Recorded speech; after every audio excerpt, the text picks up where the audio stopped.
Subscribe करें और bell दबाएं ताकि कोई खबर रह न जाए।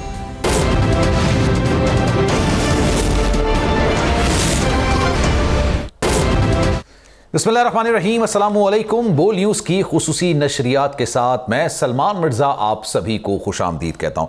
जनाब, ऐसा लग रहा है पाकिस्तानी सियासत में तकरीबन 2 हफ्ते पहले जो शीरो शकर हुआ करते थे, जो इत्तेहादी थे, अब वो खुलकर एक दूसरे के खिलाफ सामने आ गए हैं। पाकिस्तान पीपल्स पार्टी की सेंट्रल एग्जीक्यूटिव कमेटी का इजलास मुनक्किद हुआ और उसके बाद आज प्रेस कॉन्फ्रेंस की गई। उसमें साबिक वजीर आला सिंध मुराद अली शाह साहब भी मौजूद थे और शहरी रहमान साहबा भी मौजूद थी। उन्होंने गुफ्तगू करते हुए कहा कि जनाब, ये बात तो काउंसिल ऑफ कॉमन इंटरेस्ट में तय हुई थी कि नई मर्दमशुमारी के तहत इंतखाबात होंगे, लेकिन हल्का बंदियों के हवाले से ज्यादा बातचीत नहीं हुई थी। और ये साबिक वजीर आला सिंध ने प्रेस कॉन्फ्रेंस में कहा कि मैंने जब नताइज को देखा तो मैंने कहा भाई मुबारक हो, अब तो इलेक्शंस टाइम पर होते हुए नजर आ रहे हैं, क्योंकि हल्का बंदियां नहीं होंगी तो हुज्जत नहीं होगी, जब हुज्जत नहीं होगी तो फिर इलेक्शन कमीशन को टाइम दरकार ही नहीं होगा, और टाइम दरकार नहीं होगा तो 90 रोज के अंदर इंतखाबात हो जाएंगे। अब लग ऐसा रहा है कि जनाब, पहले जो इत्तेहादी जमातें थी, जो शीरो शकर थी, एक दूसरे की इत्तेहादी थी, एक दूसरे के खिलाफ बात नहीं करती थी, अब इलेक्शंस के मामले पर कि इलेक्शंस 90 रोज के अंदर होने हैं या नहीं होने, इस पर वाज़े डिवाइड नजर आ रही है। पाकिस्तान पीपल्स पार्टी और पाकिस्तान तहरीके इंसाफ का मौक़िफ़ कम से कम इलेक्शन 90 रोज के अंदर होने चाहिए, इस पर एक नजर आ रहा है। जबकि मुस्लिम लीग नून की जानिब से यह कहा जा रहा है कि जनाब, काउंसिल ऑफ कॉमन इंटरेस्ट जब डिसाइड हो चुका था, सारी बातें हो चुकी थी, तो उसके बाद फिर यह बात करना कि 90 रोज के अंदर इंतखाबात होने चाहिए, यह समझ से बालातर है। उन्होंने कहा कि जनाब, आइन के मुताबिक, मैं भी एहसान इकबाल साहब को गुफ्तगू सुन रहा था, उन्होंने कहा जनाब, आइन के मुताबिक 90 रोज के अंदर होने चाहिए, लेकिन 1 मैन 1 वोट को अगर आपने सामने रखना है तो इसका मतलब है कि आपको हल्का बंदियां करनी पड़ेंगी, क्योंकि पंजाब में कुछ इलाके ऐसे हैं जहां पर आबादी कम हुई है और कई इलाके ऐसे हैं जहां पर आबादी ज्यादा हुई है, तो फिर आपको हल्का बंदियों के बाद ही इलेक्शंस में जाना चाहिए। और इलेक्शन कमीशन ऑफ पाकिस्तान पहले ही शेड्यूल जारी कर चुका है, 14 दिसंबर तक ये हल्का बंदियों के मामला चलेंगे। और आज राना सनाउल्लाह साहब का बयान निकल कर आया कि 14 तारीख के बाद आप 59 या 53 डेज मोड़ जोड़ लें और उसके बाद फिर आपको पता चल जाएगा कि इलेक्शन की डेट निकलकर सामने आ जाएगी। अब अगर इसको जाहिर सी बात है ऐड किया जाए 53 डेज को 14 दिसंबर के बाद, तो ये कुछ जनवरी के आखिर या फिर फरवरी के स्टार्ट की डेट बनती है। यानी मुस्लिम लीग नून एक तरफ आ गई है और तकरीबन तमाम सियासी जमातें दूसरी तरफ आ गई हैं इलेक्शन के मामले पर। और साथ साथ आज एक और नई डेट निकलकर सामने आई और वो डेट है नवाज शरीफ साहब की। और ये कहा जा रहा है कि पहले सितंबर में, अब जैसे ही सितंबर करीब आया तो अक्टूबर की डेट निकल कर आ गई। आज शहबाज शरीफ साहब, जो भी साबिक वजीर आजम हैं, नवाज शरीफ साहब के भाई हैं, उन्होंने कहा कि मुलाकात के बाद यह तय हुआ है कि अक्टूबर में नवाज शरीफ साहब वतन वापस आएंगे और इलेक्शन मुहिम को लीड करेंगे मुस्लिम लीग नून की। अभी तमाम मामलात हैं, शेर आया, इतनी सारी डेट्स आ चुकी हैं, अब नहीं पता चल रहा कि वाकई में नवाज शरीफ साहब वापस आएंगे या नहीं आएंगे। इन तमाम चीज़ों करेंगे। फैयाजुल हसन चौहान साहब इस वक्त हमारे साथ मौजूद हैं, किसी तारुफ के मोहताज नहीं है। फैयाज साहब, अस्सलाम वालेकुम सर, क्या हाल है सर आपके? सर म्यूट ऑन करें सर, ये आपने म्यूट रखा हुआ है अभी तक, आवाज आपकी पूरी कौम सुनना चाहती है। सवाल पूछे आप। अच्छा सर, ये बताइए, आज अब ये सारी चीजें निकल कर आ रही हैं कि पाकिस्तान पीपल्स पार्टी, जाहिर सी बात है, 90 रोज के अंदर इंतखाबात की बात कर रही है। जब काउंसिल ऑफ कॉमन इंटरेस्ट जब हो रहा था, उसमें साबिक वजीर आला सिंध भी मौजूद थे। उसके बाद फौरी तौर पर उनकी तरफ से कोई वजाहत निकल कर नहीं आई कि हमने सिर्फ नई मर्दमशुमारी के तहत इत्तेफाक किया है और नई हल्का बंदियां होनी नहीं है, क्योंकि इतनी कोई चीजें निकल कर आई नहीं है, सीटें बढ़नी नहीं है, कम नहीं होनी। अब वो ये कह रहे हैं कि 90 डेज के अंदर इलेक्शन होने चाहिए। मुस्लिम लीग नून, जाहिर सी बात है, उनको सूट भी करता है और जाहिर सी बात है कि वो चाह भी ये रहे होंगे कि 90 रोज के बाद हो जाएं। क्या कहेंगे सर, ये माजी के इत्तेहादी अब एक दूसरे के आमने सामने आ रहे हैं? बिस्मिल्लाहिर्रहमानिर्रहीम। सलमान भाई, इस वक्त जो मौजूदा प्रिवेलिंग सर्कमस्टेंसेस है पाकिस्तान के पॉलिटिकल, उसमें आइन 2 शिक्के आपस में टकरा रही हैं। अगर ये कहते हैं कि आइन के अंदर लिखा है 90 दिन के अंदर इलेक्शन का, तो आइन का आर्टिकल 51 है, उसका सब आर्टिकल 1, 2, 3, 4, 5 है, जिसके अंदर क्लियर कट लिखा है, वाज़ेह तौर पर लिखा हुआ है कि जब भी रियासत पाकिस्तान के अंदर नई मर्दमशुमारी होगी और उस नई मरदमशुमारी की मंजूरी मुश्तरका मफादात कौंसिल दे देगी, तो उसके बाद रियासत पाकिस्तान पाबंद है कि वो नई हल्का बंदियां कौमी और सूबाई असम्बलियों की करेंगी। सही है। और जो भी इलेक्शन होगा वो नई हदबंदियों पे और नई फहरिस्तों पे, इलेक्शन की इलेक्टोरल जो आपकी लिस्ट है उसके ऊपर होगा। अब ये आइन के अंदर वाज़े तौर पर लिखा हुआ है। अब मुश्तरका मफादात कौंसिल के अंदर आपने मंजूरी दे दी। जब आपने मंजूरी दे दी तो जनाबे वाला आइन का आर्टिकल 51 फौरी तौर पे एक्टिव इफेक्टिव ऑन बोर्ड हो जाता है। सही है। अब उसके मुताबिक रियासत पाकिस्तान पाबंद थी कि नई हल्का बंदियां करें, तभी इलेक्शन कमीशन ने फैसला किया कि हम नई हल्का बंदियां करेंगे। सही है। फिर उसके बाद रियासत पाकिस्तान पाबंद है कि 3 करोड़ नया वोटर जनाब उसका इंदराज हुआ है। आप 3 करोड़ वोटर्स को इलेक्शन के प्रोसेस से बाहर नहीं रख सकते। आपकी नई जनाब इंतखाबी फहरिस्तें भी बनेगी। अब इस पूरे प्रोसेस को देखा जाए तो मई तक तो इलेक्शन नजर नहीं आते हैं। मई तक? ये तो बड़ी वाज़ेह सी बात है।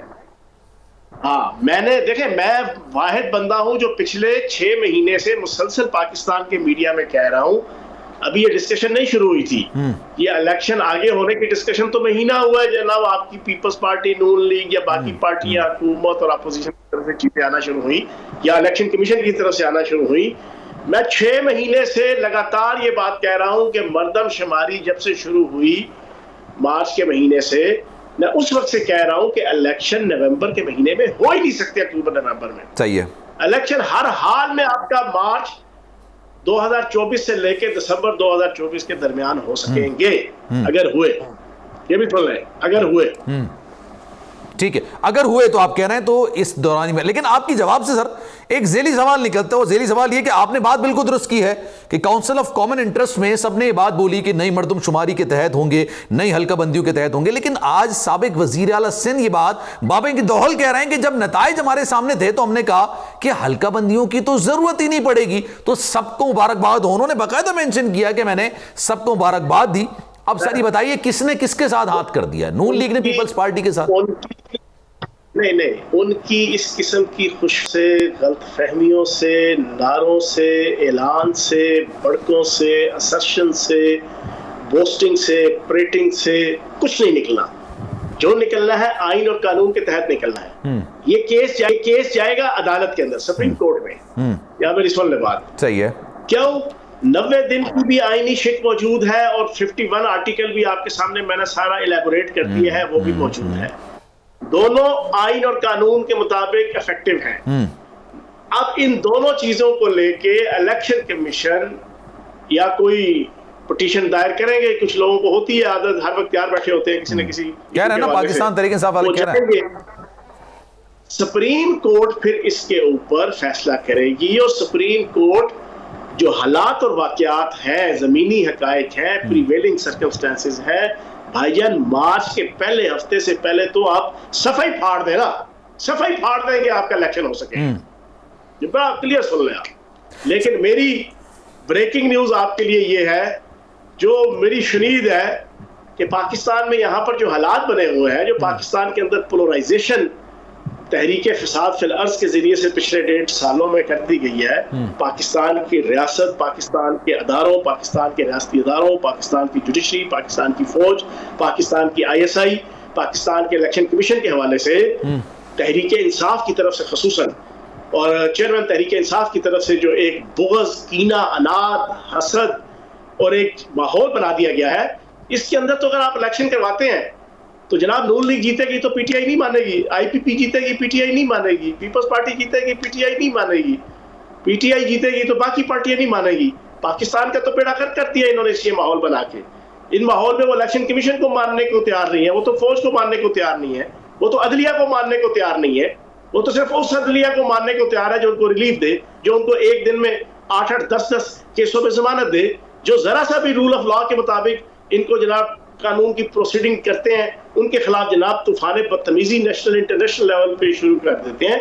इन हालात के अंदर मेरी जाती राय है, मेरी जाती, कि 2 साल तक पाकिस्तान के अंदर कतई इलेक्शन नहीं होने चाहिए, कतन भी, ये मेरी जाती है, पार्टी की सर नहीं है। फिर 2 साल के बाद हो जाएंगे, 2 साल के बाद हो जाएंगे, इसकी क्या गारंटी है सर? आज पाकिस्तान तहरीक इंसाफ भी कह रही है कि हमें इलेक्शंस मांगने की जरूरत पड़ रही है। ऐसा ना हो, ऐसा वक्त ना आ जाए कि पीपल्स पार्टी, मुस्लिम लीग नून और मैं सर आपकी जमात को भी जोड़ देता हूं कि इस्तेहकाम पाकिस्तान पार्टी को भी इलेक्शन रोडों पर निकल के मांगने की जरूरत पड़े जाए। देखें, सबसे पहले पाकिस्तान की इकोनॉमी बेहतर करो। दिन ब दिन डॉलर महंगा हो रहा है। ये नकम्मे और नखट्टू हुक्मरान पीडीएम के ये ऐसे मुहाइदे और ऐसे माहौल कर गए हैं, और फिर चेयरमैन तहरीक इंसाफ की क़यादत में जो तहरीक इंसाफ ने तहरीक फसाद फिल अर्ज अप्रैल पिछले साल से लेकर अब तक मचाई हुई, इन दोनों जनाब फरीकों की वजह से पाकिस्तान की आवाम पिस रही है महंगाई के अंदर। Rich class, upper middle class, poor class, lower middle class, बेड़ा गर्क हुआ है लोगों के घरों का। किचन नहीं चल रहे, बिल नहीं पे हो रहे, लोगों के बच्चों की फीसें नहीं पे हो रही। पाकिस्तान की इकोनॉमी को बेहतर किया जाए, ये आप इस मौके के ऊपर मैंने आपको पूरा नक्शा खींच दिया कि कितनी पोलराइजेशन और कितना जहर आलूदा हो चुका है पाकिस्तान की सियासत। सर मैं आपकी बात को एक सेकंड में दुरुस्त मान लूं ना, आपकी बात बिल्कुल दुरुस्त है कि पाकिस्तान की मईशत को बेहतर करें, मेरे और आपके हालात को बेहतर करें, पाकिस्तानी आवाम के हालात को बेहतर करें, वो फैसले किए जाएं जिससे पाकिस्तानियों की जिंदगी बेहतर हो सके। 300 से ऊपर का डॉलर हो चुका है, महंगाई बहुत ज्यादा है, पेट्रोल बढ़ता रहता है। लेकिन सर सवाल यह भी तो पैदा होता है कि अगर यही काम सब निगरां हुकूमत को करना है तो फिर इलेक्टेड हुकूमत किस काम की आती है? वो क्या बिगाड़ करने के लिए आती है फिर? और भाई इलेक्टेड हुकूमत को आपस में मानेगा कौन? सुलेमान भाई, जिस पार्टी ने पाकिस्तान के हर अदारे, हर अदालत, हर रियासती अदारे को नफरत का जनाब एक सैंपल बना दिया है, फौज को, ISI को, इलेक्शन कमीशन को, अदालतों को, यहां पर लोगों की तरबियत ऐसी कर दी है कि अगर माँ भी उनसे सियासी इख्तिलाफ करे तो उसको नंगी गाली देने को तैयार बैठे होते हैं, बाप भी अगर सियासी इख्तिलाफ उनसे करे तो उसको नंगी गाली देने को तैयार होते हैं। अजीबोगरीब माहौल बना दिया गया है पाकिस्तान के अंदर। सोशल मीडिया टूल्स के जरिए से पब्लिक के अंदर अजीबोगरीब एक माहौल बन चुका है। इसके अंदर आप इलेक्शन करवा देंगे और ठीक है, जेन्युइन तरीके से जनाब ये पार्टी हार जाएगी, PTI हार जाती है, तो आप बताएं कि वो तो फिर वहां पे फसाद से लर्ज करेंगे, वो तो फिर जनाब ची चाचा और टी टाटा करेंगे, वो तो फिर इंटरनेशनल लेवल पे डोजियर बना के इंटरनेशनल अदारों के पास जाके अपना पेट नंगा करेंगे, अपनी रियासत का पेट नंगा करेंगे, मुल्क और कौम की जनाब इज्जत को रोलेंगे पूरी दुनिया के हुक्मरानों के पास। आपके पास क्या गारंटी है कि चेयरमैन तहरीक इंसाफ इस इलेक्शन के रिजल्ट को मान लेगा? आपके पास क्या गारंटी है, मुझे ये बताएं। सर माजी में किसने माना है? 2011 में मुस्लिम लीग नून ने, सर 2011 में मुस्लिम लीग नून ने कामयाबी हासिल की, किसने माना? नहीं है जिस अदालत ने 41 पेशियां की, तोशाखाना की, वहां पे 37 पेशियों में साहब बहादुर हाजिर नहीं हुए। 37 पेशियों में 4 पेशियों में सिर्फ गए। वहां से जब फैसला आया तो जनाब पूरे दुनिया के अंदर उन्होंने तूफान बदतमीजी उठाया हुआ है। कहते हैं जी इंटरनेशनल कोर्ट ऑफ जस्टिस में जाएंगे और मां सदके जाए और प्योर डसके जाए। आपको यह भी नहीं पता कि इंटरनेशनल कोर्ट ऑफ जस्टिस उसकी जुरिसडिक्शन क्या है, उसकी रिस्पॉन्सिबिलिटीज क्या है, उसकी जनाब फंक्शंस क्या है। लेकिन आपने अपने वकील लेके आपने पूरी दुनिया के अंदर अरबों रुपए का चंदा इकट्ठा करना शुरू कर दिया है, जो आपका पसंदीदा शौक है।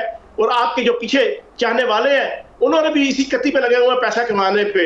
इस वक्त पूरे पाकिस्तान और पूरी दुनिया के अंदर PTI के सरकारी ऑफिशियल वेबसाइट से और अकाउंट से जो आपके सोशल मीडिया के हैं चंदा मांगा जा रहा है कि करोड़ों अरबों रुपए दिया जाए। हमने इंटरनेशनल कोर्ट ऑफ जस्टिस में चेयरमैन का केस लेके जाना है, हमने UN में चेयरमैन का केस लेके जाना है। ओ भाई, ये तो अजीबोगरीब तूफान बदतमीजी इन्होंने मचाई है। तो कल इलेक्शन के रिजल्ट के ऊपर भी इसी तरह चंदा मांगना शुरू हो जाएगा। सर अगर ये मार्च में इलेक्शंस हो जाते हैं, मार्च में पाकिस्तान तहरीक इंसाफ तो होगी ना। भले मैं उनके चेयरमैन की बात नहीं करता कि वो इलेक्शंस के लिए नाअहल हैं, वाइस चेयरमैन भी नाअहल, अगर लेट सपोज हो जाते हैं, सर पाकिस्तान तहरीक इंसाफ तो होगी ना। वो जो तूफान बदतमीजी सोशल मीडिया पर होती है वो तो होगी। मार्च में ऐसा क्या तब्दील हो जाना है सर? सर जी मैं तो एक चीज आपको बता दूं, मुझे तो शुनीद ये है कि कुछ लोग इलेक्शन कमीशन में जा रहे हैं, अच्छा, और बिल्कुल ठीक जा रहे हैं कि बल्ला एक ऐसा निशान है कि जो 9 मई को GHQ में, जिला हाउस में, मियांवाली एयरबेस में, आपके फैसलाबाद के जनाब ISI के दफ्तर में, आपके जनाब PM में, काकूल अकेडमी के बाहर एबटाबाद में, PCO पूरे पाकिस्तान में जगहों पे MM आलम का त्यारा तोड़ते हुए, कैप्टन कर्नल शेर खान की जनाब मुजस्मा तोड़ते हुए, शोहदा का मुजस्मा तोड़ते हुए बल्ला इस्तेमाल किया गया। और PCO ने सैकड़ों वीडियोस मौजूद है, कि उस बल्ले के जरिए से तोड़ फोड़ करते हुए उन्होंने ऐलान किया, मुजाहिरीन ने, फौजियों की जनाब वर्दियों को बल्ले पे लहराया गया, तो बल्ला तो एक सिंबल ऑफ हेट्रेड बन गया है सोसाइटी के लिए, रियासत के लिए।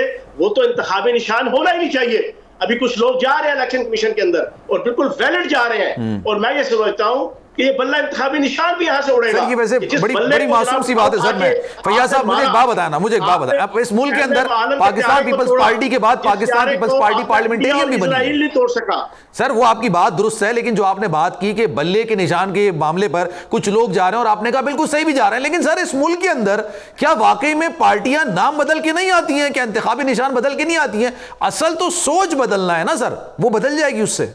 नहीं कह रहा हूं, सोच भी बदलेगी, होश भी बदलेगा, जोश भी बदलेगा। सोच, जोश, होश सारा कुछ इंशाल्लाह बदलेगा। और अभी आप देखेंगे इंशाल्लाह जो है ना, अभी सारा प्रोसेस जो है ना 10-12 दिन से एहतसाब का प्रॉपर प्रोसेस, जिस तरह अमेरिका के अंदर आपका 4 जनवरी 2021 का कैपिटल हिल्स का वाकया हुआ था, और उस वाकये में डोनाल्ड ट्रंप के जनाब हामियों ने आपकी अमेरिका की कांग्रेस के ऊपर और पार्लियामेंट के ऊपर हमला किया था, तो अमेरिका के अंदर रूल ऑफ लॉ के तहत, एम्पावरमेंट ऑफ लॉ के तहत, हकीकी जमहूरियत के तहत वहां पर 4 महीने के अंदर 1098 अफराद के खिलाफ पर्चा काट के तकरीबन 950 अफराद को 2 साल से लेकर 18 साल की कैद हो चुकी है। अगर इसी तरीके से मेरी शुनीद है कि अब ये प्रोसेस स्टार्ट हो जाएगा, ये जितने FIRs कटी हैं, ये जितने जनाब लोगों के खिलाफ 780A के पर्चे और जितने ये एटमी तंसीबात के ऊपर हमले, जब इसके ऊपर प्रॉपर इंप्लीमेंट होना शुरू होगी, सजाएं होना शुरू होंगी, फिर लोगों को अक्ल और समझ आएगी कि इन्होंने किया क्या है, फिर इनको समझ आएगी। अभी लोग गलतफहमी का शिकार हैं। चलें सर, आगे बढ़ते हैं इस मामले में। सर, ये एक नई डेट आ गई है नवाज शरीफ साहब की। आज शहबाज शरीफ साहब ने कहा कि अक्टूबर में आएंगे, कानून का सामना करेंगे, इसमें 2 राय नहीं है, कानून का सामना करेंगे। सर, ये आज से पहले जितनी बार वो जो इनका तो खैर इंतखाबी निशान भी शेर है, शेर आया शेर आया शेर आया, लोगों ने ये कहानी बहुत सुन रखी है, फिर आखिर में जो कोई कहता है शेर आया, फिर कोई लोग यकीन करते ही नहीं है। अक्टूबर पे अब यकीन करें कि वाकई में आ जाएंगे नवाज शरीफ साहब? देखिए, मैं आपको बड़ा जना एक सीरियस सी ब्रेकिंग में दे रहा हूँ पिछले कई दिनों से, कई हफ्तों से। पाकिस्तान की सियासत में वजारत उस्मा के हवाले से नवाज शरीफ साहब का कोई किरदार नहीं। बंद हो गया दरवाजा। ये मैं आपको एक बड़ी बाखबर, मैंने कभी भी, वो पंजाबी कहते हैं जबड़ियां मारना, कुछ पॉलिटिशियन पाकिस्तान के हैं, जिसमें हमारे पिंडी के भी एक हैं जो पिछले 30 साल से कहते हैं ये अगले 2 हफ्ते बड़े अहम, अगले 6 दिन बड़े अहम, अगले 2 महीने बड़े अहम। होता कुछ भी नहीं है। मैंने कभी ऐसी भड़क नहीं मारी। मैं जो आपको इंफॉर्मेशन दूंगा उस पर पैरा दूंगा, और अल्लाह पाक के करम से हमेशा वो बात सच्ची साबित होती है। मरदमशुमारी और उसके ऊपर इलेक्शन का वाहिद बंदा हूँ जो मुसलसल मार्च, अप्रैल, मई, जून, जुलाई मैं कहता रहा, लोग हंसते थे यार ये क्या बातें कर रहा है। फिर यही पिछले 1 महीने से आप देख रहे हैं, 20 दिनों से आपको वो चीजें सारी समझ आ गई। आएंगे नहीं, मैं आपको ये ब्रेकिंग दे रहा हूँ, नवाज शरीफ साहब का आने को भी अभी कोई पता नहीं है, आने को भी अभी कोई पता नहीं है। लेकिन उनका वजारत उस्मा के हवाले से उस दौड़ के अंदर, उस दौड़ में शहबाज शरीफ नंबर 1 है, मरीम नवाज ये भी सुनना है। ना ना ना ना वो तो शहबाज शरीफ नंबर 1 है, शहबाज शरीफ साहब, ठीक है ना। और नवाज शरीफ और मरियम नवाज और बिलावल जरदारी साहब का कोई, मैं कम अज कम एक बाखबर शख्स की हैसियत से मैं आपको बता दूं, इनका कोई किरदार नहीं। बिलावल भुट्टो जरदारी का भी कोई किरदार नहीं। अच्छा चले, फिर ये बात मामला तो हो गए कि आप ले, तो इसका मतलब ये है कि फिर मुस्लिम लीग नून अगले इलेक्शंस में कामयाब हो जाएगी हुकूमत बनाने में, और पाकिस्तान, ये जो तहरीक इस्तेकाम पाकिस्तान पार्टी है, ये उनकी इत्तेहादी हो सकती है। देखें, मरकज के अंदर जनाब IPP प्लस यही जो सारा सेटअप था, ये हुकूमत होगी मरकज में। अच्छा। और पंजाब के अंदर जनाब IPP प्लस एक और पार्टी जनाब उसकी हुकूमत। वजीर आला किसका होगा? अलीम खान साहब होंगे इंशाल्लाह। IPP का होगा, इसका मतलब है आप ही कह रहे हैं। चलें, थैंक यू सो मच जनाब, बहुत शुक्रिया। फैयाजुल हसन चौहान साहब हमारे साथ मौजूद थे। एक ब्रेक लेते हैं जनाब, ब्रेक के बाद वापस आएंगे, कुछ मजीद खबरों पर भी डिटेल में बात करेंगे।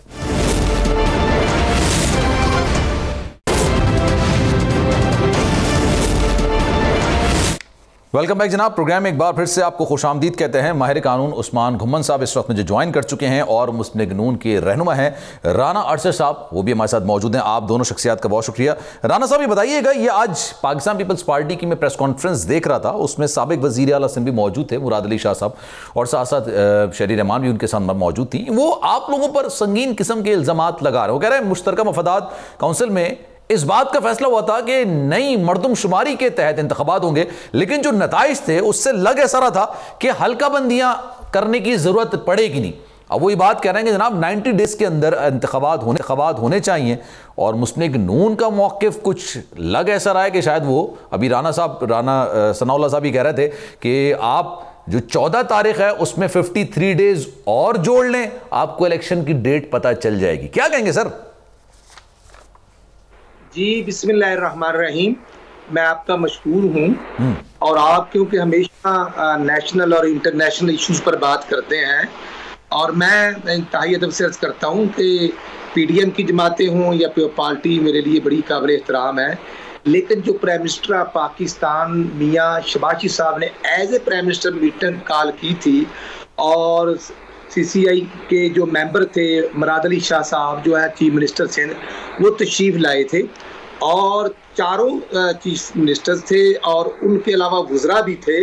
तो वहाँ बैठकर सबकी कोऑर्डिनेशन और सबकी अंडरस्टैंडिंग के बाद फैसला किया गया था कि ये इस सेंसस को नोटिफाई कर दिया जाए, और नोटिफाई करने का मतलब और मकसद बड़ा क्लियर है कि जब नोटिफाई हो जाना है तो फिर उसके लिए नई कॉन्स्टिट्यूंसीज का तयन होना है, और वो 4 महीने का टाइम था।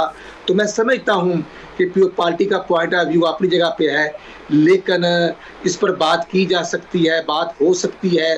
जैसे इलेक्शन कमीशन ऑफिस में आज मुस्लिम लीग का डेलीगेशन गया था जिसमें एहसन इकबाल साहब थे जी, बिल्कुल, और राना सनाउल्लाह खान और उसी तरह ज़ाहिद हामिद साहब। तो हमने बात की है कि इसको बिल्कुल जल्दी करना चाहिए। आप कॉन्स्टिट्यूंसीज का जो प्रोसीजर है उसको जल्द अडॉप्ट करें। जो वोटिंग लिस्ट है या वोटों की जो नए वोट शामिल होने हैं उनका प्रोसीजर शुरू किया जाए, ताकि कोई अब हम 14 दिसंबर की तो उन्होंने डेट बजाते खुद उन्होंने दी हुई है कि हम डिलिमिटेशंस वगैरह दीगर चीजें करेंगे।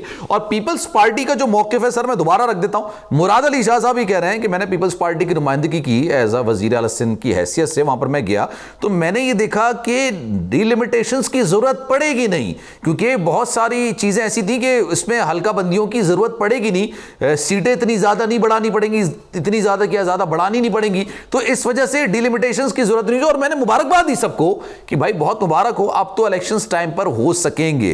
तो वो तो कह रहे हैं कि आप लोगों ने एक तरीके से वादा खिलाफी कर दी है, आपने उस वक्त कुछ कहा, आप कुछ और कह रहे हैं। नहीं, ऐसे नहीं है, हमने कोई वादा खिलाफी नहीं की है।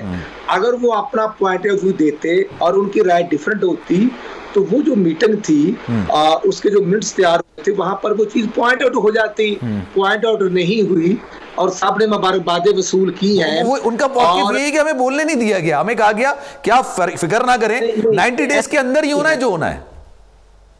मैं समझता हूँ ऐसे है नहीं। अच्छा, अगर 90 डेज की बात होती तो फिर बिल्कुल बड़ी सीधी बात है। ये बात एक्स इंटीरियर मिनिस्टर साहब राना सनाउल्लाह साहब ने भी की थी, एहसन इकबाल साहब ने भी, हम साहब ने भी, कि अगर नई मर्दमशुमारी नोटिफाई नहीं होती तो फिर देन इलेक्शन जो है विद इन 90 डेज और 60 डेज होने थे, और इसमें कोई दो राय नहीं, यही होना था। लेकिन मैं समझता हूँ कि वहाँ पर उन्होंने इंडोज किया, अपना पॉइंट ऑफ व्यू दिया, और उसके बाद फिर उन्होंने सर वैसे ये आपका जो आपकी बात अपनी जगह पर मैं घुम्मन साहब की तरफ भी जाऊंगा, लेकिन सर ये बताइए मुस्लिम लीग नून की जो इस वक्त एक तैयारी चल रही है ना, ये एक माइंडसेट चल रहा है। वो नवाज शरीफ साहब भी अक्टूबर में आने की बात कर रहे हैं, तो जब वो नवाज शरीफ साहब भी अक्टूबर में आएंगे तो 1 महीने के लिए तो इलेक्शन मुहिम को लीड नहीं करेंगे ना। तो मुस्लिम लीग नून का एक माइंडसेट, ये सोच अगले साल तक की थी इलेक्शंस में जाने की। नहीं, ऐसे नहीं है, ऐसे नहीं। अर्ज मैं ये करता हूं, अगर वो 12 अगस्त को रिजॉल्व होती तो बड़ी सीधी बात थी, विद इन 60 डेज इलेक्शन होने थे।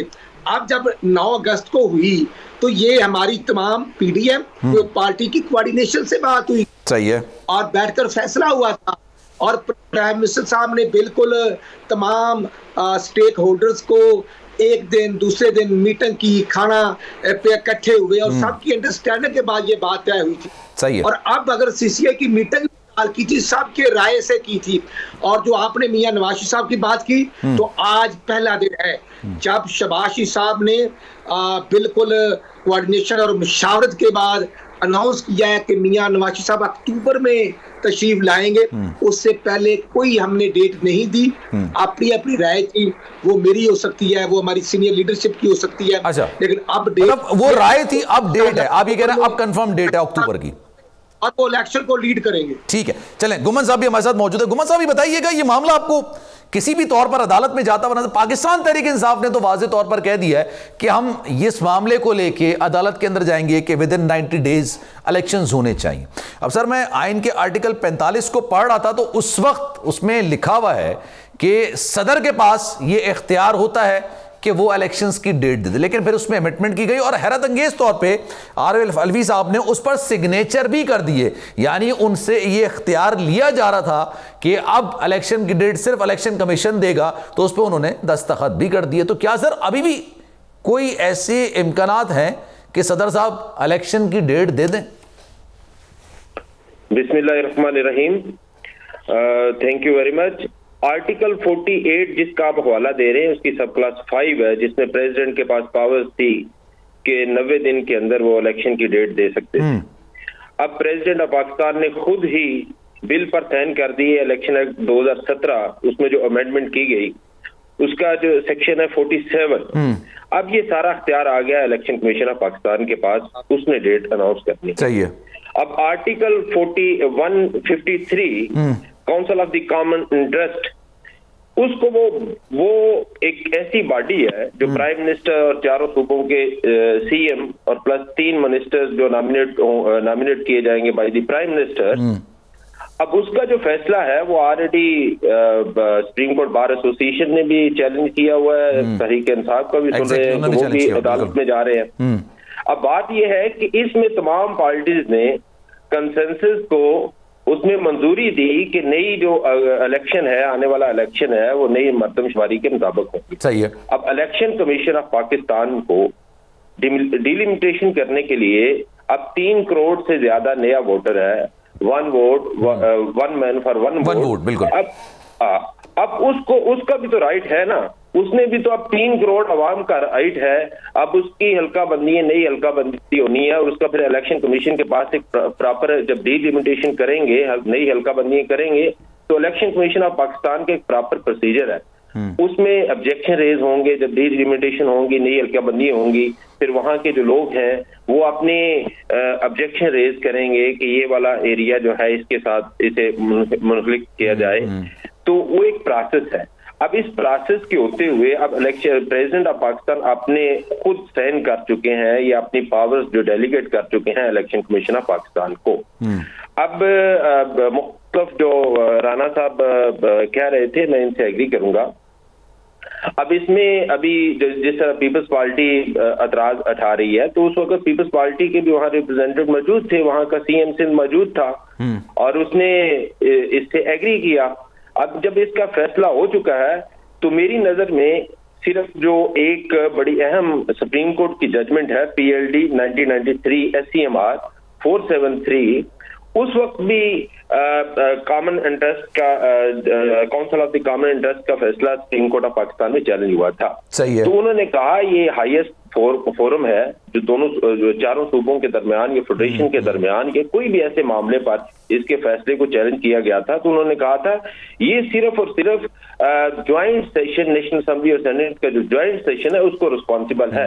इसकी अगर कोई भी ऐसा कोई फैसला एतराज उठाता है तो उन्होंने रिस्पॉन्सिबल भी है और उसको चेंज करने का इख्तियार भी उन्हीं के पास है। ऐसा ही है, ऐसे ही है। उनका चेंज करने का अख्तियार भी उस वक्त सुप्रीम कोर्ट ने यही हेल्प किया था 1993 में PLD में, कि उन्होंने कहा कि इसको चेंज करने का अख्तियार भी लेकिन अब सर अभी तो ज्वाइंट सेशन है ही नहीं ना पार्लियामेंट है ना कौमी असेंबली है। तो सर अब जैसे सारा मामला ये कि सेनेट तो चले मौजूद है, अब अगर ये चीज नहीं है तो जाहिर सी बात है मौजूदा हालात भी तो होते हैं ना, जो आपके पास उसका तकाजा भी होता है, फिर वसीतर कौमी मफाद भी होता है, बहुत सारी चीज़ें ऐसी होती हैं जिसकी बुनियाद पर फैसला होता है। आपको ऐसा लगता है कि अदालत ये कहेगी कि जनाब आइन के अंदर 90 डेज का कहा गया है तो 90 डेज के अंदर इंतखाबात कराएं? एक माहिर कानून थे, मैं उनसे डिस्कशन कर रहा था, उन्होंने भी ये बात बोली कि कहीं भी ये नहीं लिखा कि आपने डिलिमिटेशंस के साथ इलेक्शंस में जाना है, ये जरूर लिखा है कि 90 डेज के अंदर आपने इलेक्शंस करवाने हैं। अब ये 90 डेज के अंदर बिल्कुल ये बात वैलिड है। आर्टिकल 48 सब क्लास 5 यही कहती है कि 90 डेज के अंदर आप इलेक्शन करवाएंगे। अब इलेक्शन कमीशन का मामला एक और आ गया।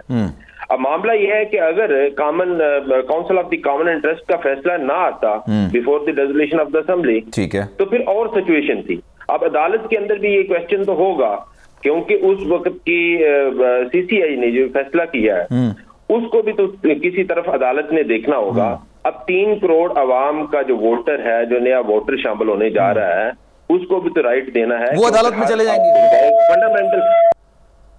फंडामेंटल राइट है, वोट कास्ट करना उसका राइट है, बुनियादी हुकूक है। अच्छा सर, मैं फिर राणा साहब की तरफ भी जाऊंगा। अगर ये पीपल्स पार्टी सारे मामले को अदालत में लेके जाती है, CCI के जो मिनट्स हैं वो आपके सामने मौजूद हैं, वो तमाम चीजें मौजूद हैं, उस पर उन्होंने इत्तेफाक किया है। लेट सपोज वो अदालत के अंदर जाके कहती है कि जनाब 90 डेज के अंदर इंतखाबात कराएं क्योंकि आइन ने कहा है, तो सर क्या ये मुश्तरका वफादात काउंसिल की जो जाहिर सी बात है ये इजलास हुआ था उसके मिनट्स मौजूद हैं, ये कहा जा सकता है अदालत की तरफ कि आप ही ने तो एक्सेप्ट किया है इसको कि नई मर्दमशुमारी और नई हल्काबंदियों के तहत हुआ है? घुमन साहब जी जी, अब ये सारी चीज अदालत उस वक्त रिकॉर्ड मंगवा सकती है, CCI का रिकॉर्ड मंगवा सकती है, उसमें देखा जाएगा, क्योंकि तमाम पार्टीज शामिल थी। मार्क्सवादी PTI तो खुद ही इस सारे मामले में वॉकआउट कर चुकी। उनके बिल्कुल मैं तो समझता हूँ अगर जिस तरह का भी शफाफ इलेक्शन हो जो इस वक्त PTI के कारकुनान का मोमेंटम है, वो तो कहते हैं कोई चीज ठीक ही नहीं, ना सुप्रीम कोर्ट ना हाई कोर्ट ना कोई और चीज ठीक है। बाकी तमाम पॉलिटिकल पार्टी का कंसेंसस हुआ उसी फैसले पर, और उस पर सबने तईद की, CCI की मीटिंग में तईद की। आप पीपल्स पार्टी हो या कोई और अदर पॉलिटिकल पार्टी जो इस वक्त CCI की मीटिंग में मौजूद थी, हाँ ये जरूर कहा जा सकता है कि आपका उस वक्त जो फोरम था वो 2 सूबों के अंदर असेंबली नहीं थी, वहां के केयर टेकर CM थे, चीफ मिनिस्टर थे, लेकिन ये भी आइन ने कहीं नहीं लिखा हुआ कि केयर टेकर जो है वो उसमें शामिल नहीं हो सकता। सही है। वो सिर्फ लिखा होगा जो भी CM होगा। अब वहां पर जो CM ऑलरेडी असेंबली डिसॉल्व होगी, वहां पर जो CM थे फोरम तो मौजूद था, उसके रिप्रेजेंटेटिव सूबे की तो रिप्रेजेंटेशन तो मौजूद थी। अब CCI का मैंने आपको हवाला दिया कि उसका भी फैसला उसका भी फैसला वैलिड फैसला है, और जब उसने फैसला कर दिया तो अब इलेक्शन कमीशन आइन की रूह से, वो आर्टिकल 153 की रूह से वो भी पाबंद है उस फैसले को इम्प्लीमेंट करने का, और अब इलेक्शन कमीशन उसी की रोशनी में। चलिए, अगर सर आप इजाजत दें मैं राणा साहब को भी जरा दोबारा शामिल गुफ्तगू करूं। राणा साहब ये बताइएगा, इससे पहले भी मतलब हर महीने कोई ना कोई तारीख तो आया करती थी, लेकिन आपने खैर खुद ही कह दिया कि वो राय थी, अब तारीख दे दी गई है। अक्टूबर में फिर नवाज शरीफ साहब वतन वापस आ रहे हैं, और अगर ये शहबाज शरीफ साहब ने खुद ये बात बोली है कि वो आएंगे तो कानून का सामना करेंगे, तो इससे क्या मैं ये परसेप्शन लूं कि वो आने के बाद जेल में जाएंगे? क्योंकि जेल में तबीयत खराबी की वजह से ही, प्लेटलेट्स गिरने की वजह से ही तो बैरून मुल्क गया था ना वो। नहीं, मैं समझता हूं कि जो आज ऐलान हुआ है, इंशाल्लाह मियां नवाज साहब की ट्रीटमेंट अपनी जगह पे है, और उनकी लीगल टीम भी डिस्कस कर रही है, और इंशाल्लाह होपफुली जब फैसला हो गया है कि अक्टूबर में वो आएंगे, तो वो अक्टूबर की 15 हो, 10 हो, 20 हो, वो इंशाल्लाह आएंगे। और अब अगर हमें जो हमारी लीगल टीम है, जो हम ऑनरेबल अदलिया से और जुडिशरी से हम तवक्को रखते हैं, हमें बेल मिलेगी, अगर नहीं मिलेगी तो बिल्कुल हम जेल जाएंगे। पहले भी गए थे। सर, बेल अप्लाई करने के लिए आपको जेल तो जाना पड़ेगा ना, वहीं से सारा मामला दोबारा से शुरू होगा ना।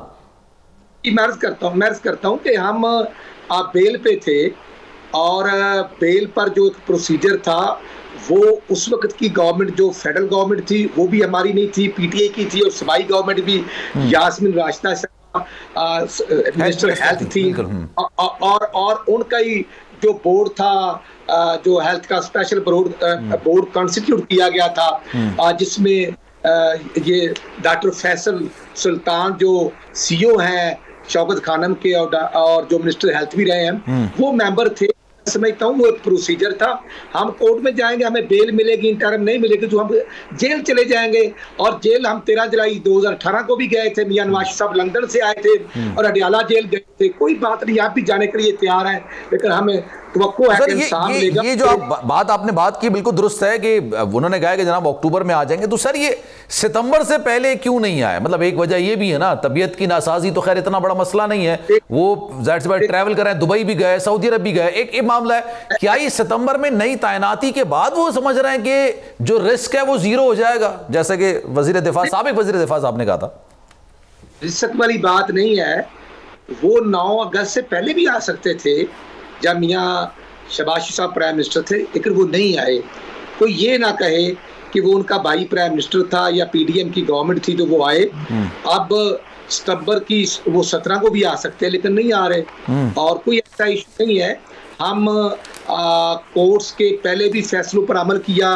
जब जो 2017 का फैसला आया उसको भी हमने तस्लीम किया, पार्टी सदारत से फारग किया कि उसको भी तस्लीम किया।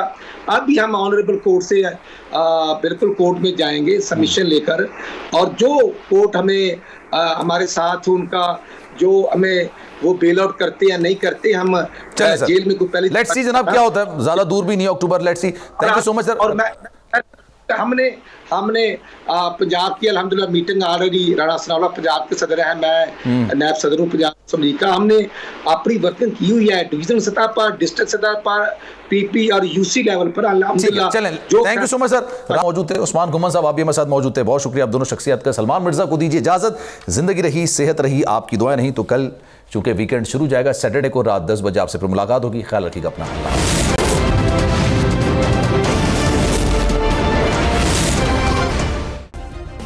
सब्सक्राइब करें और बेल दबाएं ताकि कोई खबर रह न जाए।